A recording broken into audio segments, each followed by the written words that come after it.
turn this trailer into a tiny house. Before it goes up, must come down. Pull your cart, little boy.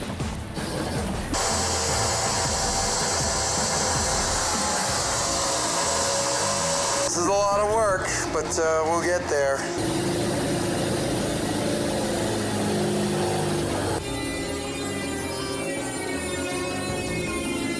There's still more water coming out of that thing. Anyone else gonna go to the bathroom?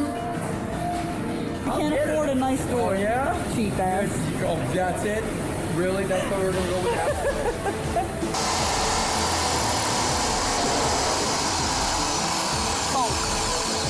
By the way, where you're gone, I made this. That's my face. Like I put my face on it and I drew a. This is my eyes. Blah, blah, blah. That's my nose. This is my nose and that's my chin. I want to know why you're doing that. Can you explain? I'm very tired. Oh, well, I've survived so far. 2 months and a week of almost 24/7 with this guy.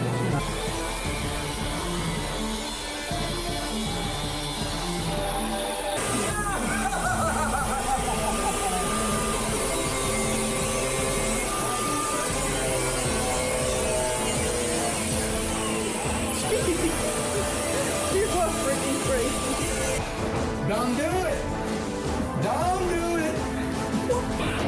Don't do it! Don't even think about it! Don't even dream The walls about or the project? Oh, but the project. The moment you think about doing a tiny home, Go buy one. check yourself into a mental institution.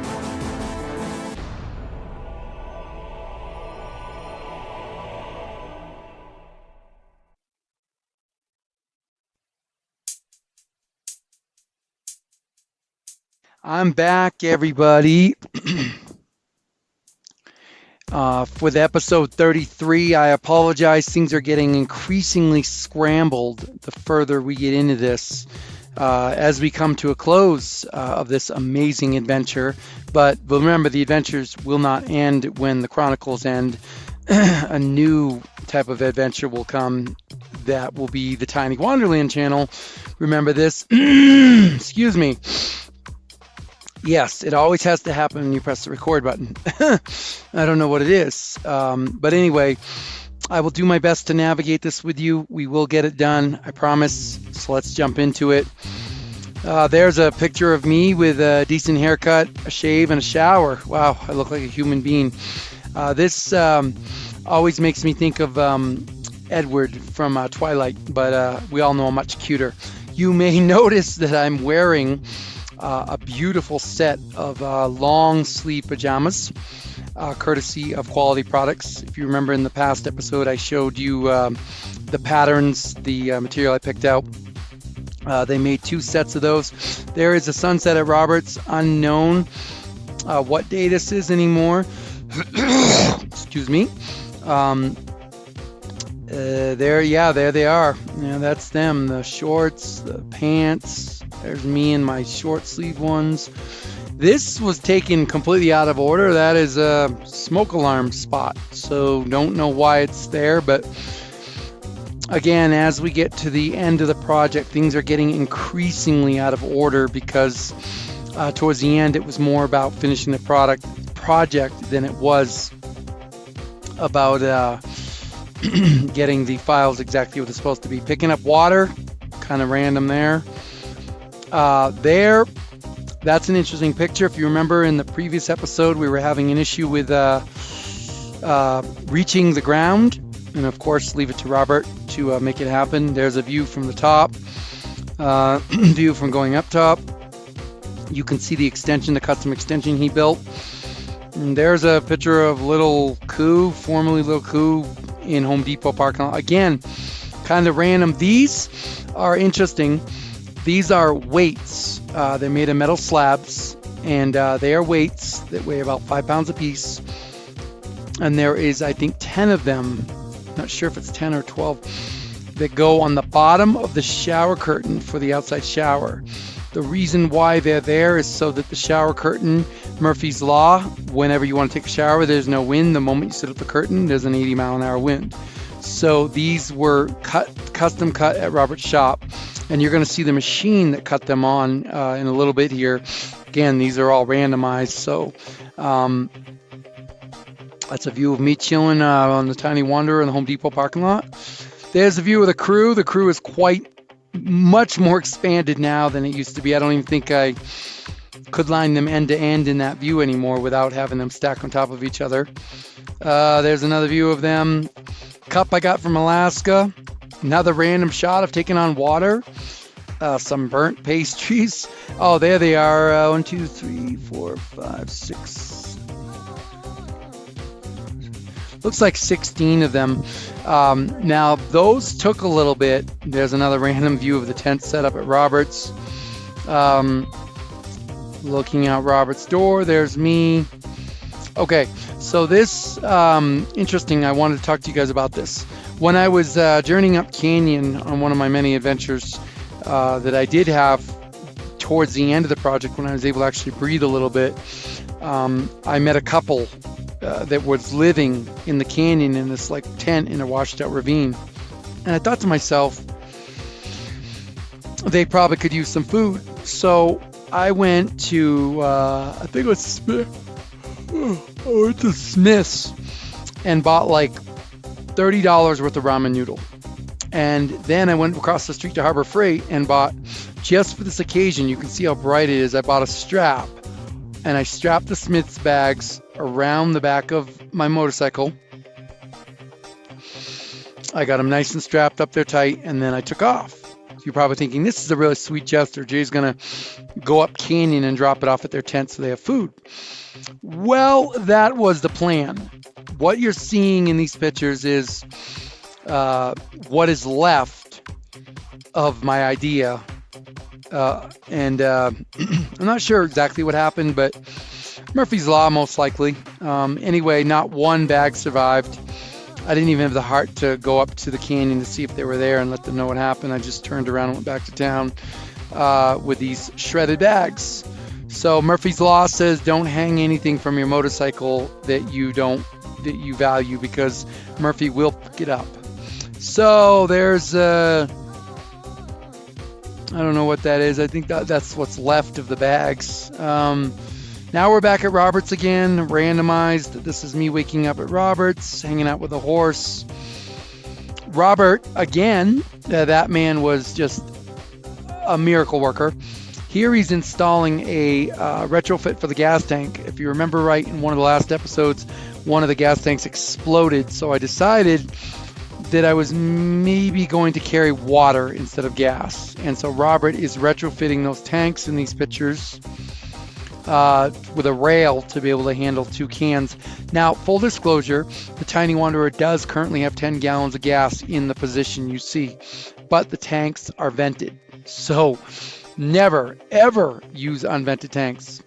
There's Robert putting the finishing touches. And the funny thing is, he didn't even charge me for this. Like, we'd gotten to know each other so well, he wasn't even going to charge me for this adjustment. So pretty good, too, considering if you look at a view of the Tiny Wanderer from afar, those are very crooked.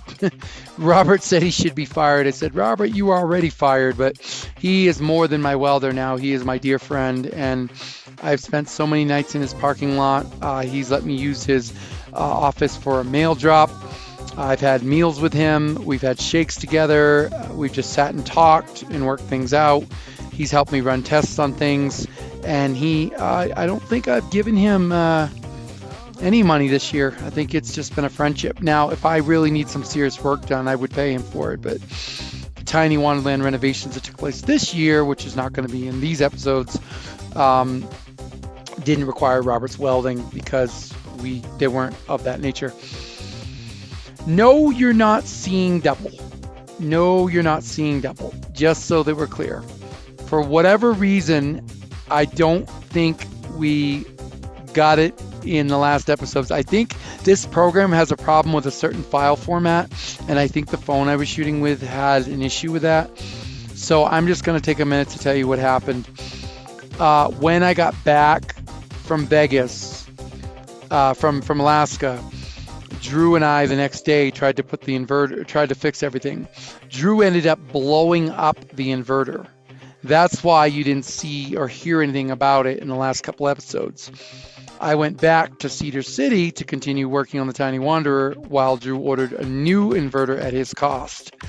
He blew the capacitor off the final stage surge capacitor on the inverter. Now the inverter worked, I just didn't have surge capacity, which is okay because I didn't really need it anyway.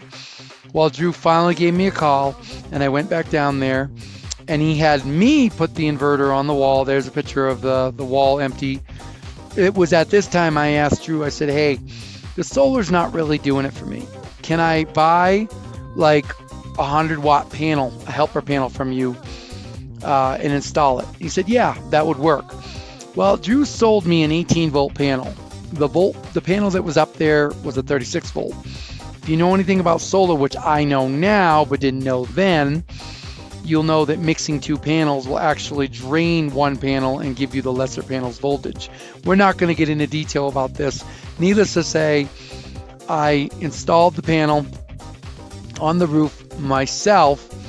So instead of waiting 2 days for Drew to do it, I was able to do it in like an hour and a half install. Just random picture of some weird camper at Walmart. There's the helper panel. That panel is still up on the Tiny Wanderer to this day. It actually looks like that in that configuration.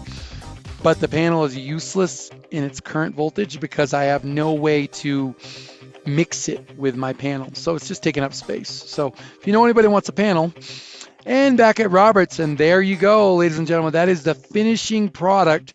That's actually what it looks like right outside of the Tiny Wanderer right now. In the Dixie, you can see the custom canvas that Carol and her people put on there.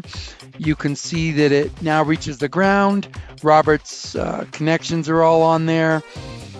And these are just some pictures of that.